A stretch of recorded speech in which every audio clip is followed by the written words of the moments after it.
자, 여러분 안녕하세요. 오늘의 한자어 463번째 시간, 이 단어에 대해서 알아봅니다. 이 단어는 우리가 정나라고 읽습니다. 알몸이 되게 벌거벗는다는 뜻입니다. 또는 벌거숭이의 뜻도 있죠. 보통 정나라고 안 쓰고 뒤에 한 글자를 더 붙여서 사용하곤 합니다. 첫 번째 글자는 붉을 적자입니다. 위에 사람 인이 있는 것은 화형을 당하는 걸 수도 있겠지만 그것보다는 보통은 불이 크다, 큰 대자를 의미한다고 보시면 될 것 같습니다. 그래서 이 제자에 보시면 대화라고도 되어 있죠. 자, 이것은 허시는 남방색이다 이렇게 얘기합니다. 북쪽은 흑색, 동쪽은 청색, 서쪽은 백색, 남쪽은 적색이고 중앙이 황색이죠. 그래서 보통 오방색이라고 얘기하는데 붉을 적자는 남쪽을 담당한다고 얘기했습니다. 회의자로서 큰 대와 불화자의 뜻을 따른다라고 이야기합니다. 불이 크게 일어나면 붉은색이 더 강해지기 때문일까요? 두 번째 글자는 벗을 라자입니다. 중국어로는 로라고 얘기하고요. 벗을 라자는 이체자가 상당히 많은데요. 그 중에 하나는 이 글자입니다. 이 글자는 복잡하게 생겼지만 안쪽에 옷 의자가 있는 것이 보이시죠? 옷 의자 대신에 이 과실 과자를 넣기도 합니다. 이것처럼요. 그리고 이렇게 쓴 벗을 라자도 있고요. 그 다음에 이렇게 몸신자를 쓴 벗을 라자도 있습니다. 지금 거는 옷 의자가 포함된 벗을 라자이죠. 실제로 이 과실 과자에는 벗을 라라는 뜻을 가지고 있습니다. 여러 가지 의미가 있을 수 있겠지만 뒤에 다시 설명을 드리도록 하겠습니다.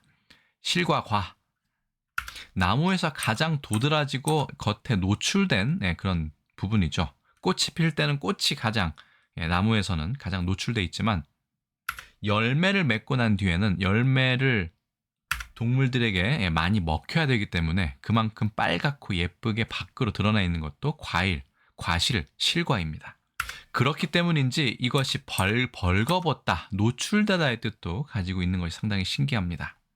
귀신 귀자하고도 좀 비슷한 걸 보면 아이들이 발가벗고 논다에서 실과 과자가 들어간 것인지 혹은 열매 중에는 햇볕을 받으면 빨갛게 변하는 경우가 상당히 많기 때문에 빨갛다, 갓난아기 때문에 실과 과자를 썼는지 모르겠습니다만 벗을 라자를 이렇게 쓰고 있습니다.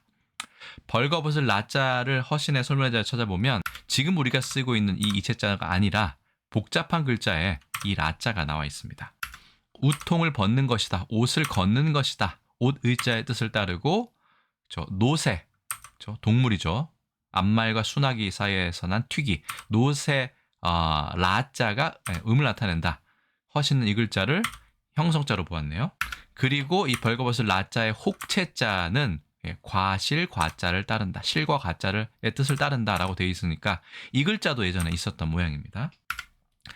자, 글자 정리해 보겠습니다. 5급 배정한자 붉을 적자이고요.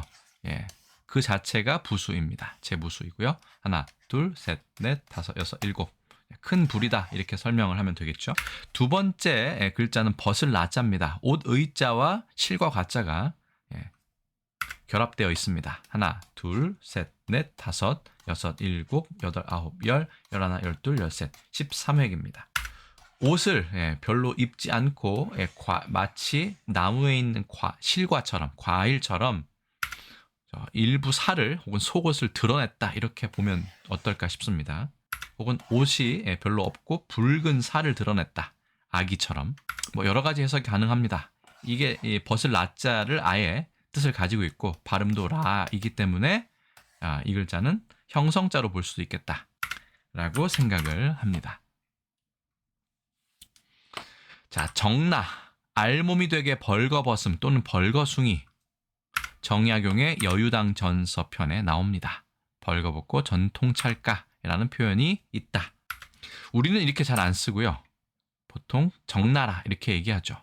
적나라 하다의 어근이다. 원래는 적라라로 써야 되는데 한자어 뒷말을 두음 법칙에 따른다 이런 규정이 있는 모양입니다. 그래서 적라라 이렇게 안 하고 적나라라고 표현을 하고 발음은 정나라 이렇게 얘기를 하는 것이죠. 적나라하다, 몸에 아무것도 입지 아니하고 발가벗다. 그의 적나라한 상체에는 기다란 흉터가 있었다. 2번, 있는 그대로 다 드러내어 숨김이 없다. 환자의 얼굴에 고통이 적나라하게 드러났다. 탈주자들에 의해 수용소의 비인간성과 잔악성이 적나라하게 폭로되었다. 등의 예문이 있었습니다. 다른 단어 빠르게 보겠습니다. 적신, 벌거벗은 알몸뚱이다. 왜 붉은가 하면 사람이 알몸일 때, 특히 갓 태어났을 때는 몸이 상당히 빨간 빛을 띠게 되죠. 예. 나무의 중심의 생활 기능을 잃은 분홍빛이 드는 부분, 혹은 참치의 아가미, 붉은 살을 뜻하기도 합니다. 그건 일본어 한자의 경우이고요. 적자, 역시 태어난 지 얼마 되지 아니한 갓난 아이를 뜻한다. 적수공권, 맨손과 맨주먹이란 뜻으로 아무것도 가진 것이 없음을 이르는 말이다. 적수성가라는 표현도 있죠. 발가벗다의 어원을 한번 찾아보니까 벌거벗다, 빨가벗다도 모두 표준어인데요. 이것은 붓다 할 때 이 빨갛다의 어원이 여기에 들어가 있음을 확인할 수 있었습니다. 나목이란 말도 있죠. 사람뿐만 아니라 잎이 지고 가지만 앙상이 남은 나무를 나목. 안경을 쓰지 않은 눈을, 맨눈을 나안이라고도 얘기합니다. 나대지도 있죠. 지상에 건축물이나 구축물이 없는 대지를 나대지라고 얘기합니다. 아무것도 없이 드러나 있다는 뜻이 되겠죠. 노출되다의 뜻도 있다고 보시면 되겠습니다. 그것 말고도 나체라든가 나신이라는 표현은 상당히 자주 쓰이는 벌거벗다의 뜻이죠. 우리나라 정나, 중국어 츠루어, 일본어 아까하다까 혹은 음독으로 새끼라 등이 있는데요. 우리나라의 정나라처럼 중국어의 츠루어루어, 일본어의 새끼라라도 물론 사용되고 있습니다.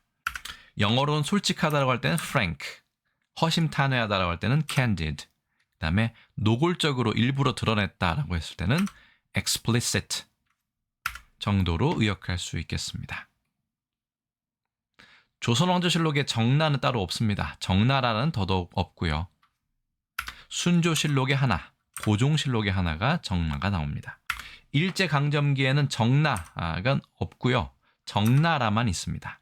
그리고 광복 이후에 59년 경향신문 보시면 정나라라는 표현이 있죠. 따라서 정나는 좀 예전에 사용했을 가능성이 있지만 정나라라는 것은 제가 봤을 때는 일본에서 가장 먼저 사용하고 1800년대 후반에요. 그리고 우리나라와 중국까지 사용하게 된 것으로 저는 파악하고 있습니다. 그래서 오늘의 한자어 463번째 시간에는 붉을 적, 갓난아기의 몸의 색깔을 뜻합니다. 벗을 나, 나무의 과실처럼 노출되어 있다. 옷을 거의 입지 않았다. 뜻의 벗을 나가 결합한 정나 혹은 적나라, 적나라하다 등등에 대해서 알아보았습니다. 오늘 제가 준비한 건 여기까지입니다. 여러분들은 붉을 적자와 벗을 나자의 자원을 어디에서 출발했다고 생각하십니까? 여러분들의 다양한 의견 댓글로 알려주시고요. 저는 또 다음에 다른 컨텐츠를 통해 인사드리겠습니다. 여러분 안녕히 계세요.